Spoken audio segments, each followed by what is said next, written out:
अब पांचवी चीज ये है कि रुकू करना और रुकू से सर उठाना, पांचवी और छठी दोनों चीजें, चार चीजें इससे पहले हो गई। पांचवी चीज क्या है? रुकू करना भी और रुकू से सर उठाना भी, ये दोनों चीजें फर्द है। रुकू में जाना भी फर्द है, रुकन है, और रुकू से उठना भी क्या है? रुकन है, दोनों चीजें। ठीक है जी। अच्छा, दलील इसकी क्या? अल्लाह के नबी सल्लल्लाहु अलैहि वसल्लम के रुकू कर यहाँ तक के तो अच्छा तरीके से इत्मीनान के साथ रुकू में चला जाए। फिर उसके बाद सही बुखारी की रिवायत है कि फिर खड़ा हो यहाँ तक के तो बराबर हो जाए।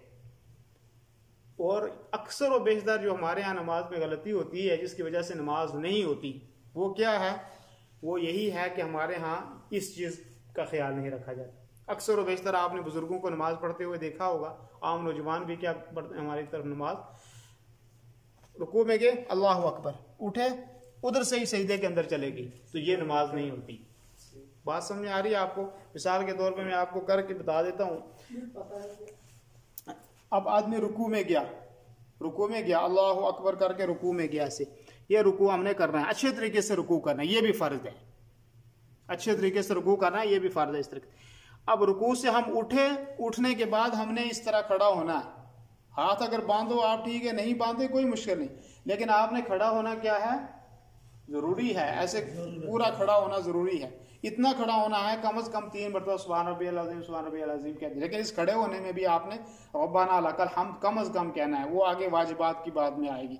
और अगर ज्यादा कोई पढ़ता है अल्लाहुम्मा रब्बाना लकल हम्द हम्दन कसीरन तय्यबन मुबारकन फी, ये ज्यादा अफजल है। लेकिन अगर कोई आदमी रुकू से ऐसे उठा, मिसाल के तौर पे ऐसे उठा, उठने के बाद में चला गया, सीधा खड़ा नहीं हुआ, तो ये नमाज नहीं होगी। लेकिन अक्सर और बेशतर हमारे यहाँ क्या देखते हो आप? ऐसे ही नमाज होती है, जैसे रुकू में गए, रुकू से थोड़ा सा ऊपर उठे, सजदे में चले। तो ये क्या छोड़ दिया उन्होंने? रुकन छोड़ दिया। नमाज दुरुस्त होगी? नमाज दुरुस्त नहीं होगी। इसलिए अगर कोई आपका जानने वाला है, उसको अकेले में लेके अच्छे तरीके से उसको समझाएं। अगर वो मानने वाला हो, लड़ाई ना करे आपके साथ, या आपको कहे कि आपकी शक्ल ही नहीं लगती दीन वाली, तो आप कैसे हमें समझा रहे? लेकिन लोगों के सामने नहीं, अलग से लेके चाहो कि एक अल्लाह की ज़ात देखने वाली है, एक मैं और आप हैं, तो मैं ये आपको कहता हूँ कि ये नमाज आपकी दुरुस्त नहीं होगी जैसे आप पढ़ रहे हैं। लेकिन अगर आप सबके सामने बोलो ये नमाज दुरुस्त नहीं थी, चल नमाज दोहरा, तो वही जाहिर बात है वो लड़ेगा आपके साथ, लड़ाई करेगा। ऐसा नहीं, बल्कि हिकमत के साथ उसको समझाएं।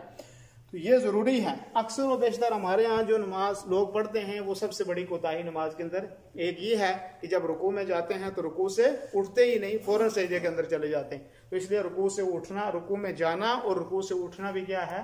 ये फर्द है। कितनी चीजें हो गई? 6 चीजें हो गई।